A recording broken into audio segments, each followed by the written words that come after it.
शरद पवार यांनी विधानसभा निवडणुकीवर मोठं भाष्य केलेलं आहे।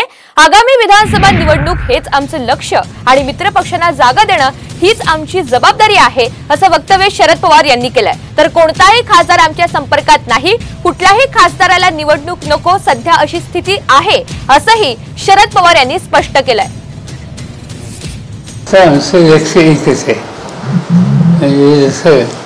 अजून सांगितलं होतं माणसांच्या डोळ्यामध्ये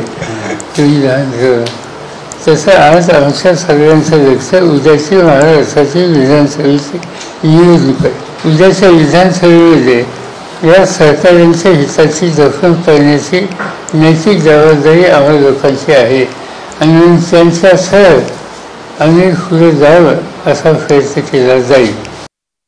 त्यामुळे 2-3 दिवसात असं करणं शक्य नाही, खासदारांच्या नीती होणार नाही, पण सेकंड सेशन जे आहे ते ज्या दिवसाचं आहे त्यावेळी लोकांचा अंदाज येईल। आज तसं चित्र होईल आणि स्पष्ट सांगायचं म्हणजे कुठल्याही खासदारावर निवडणूक नको, कारण आता काही गडबड झाली तर निवडणुकीवर जावं लागेल।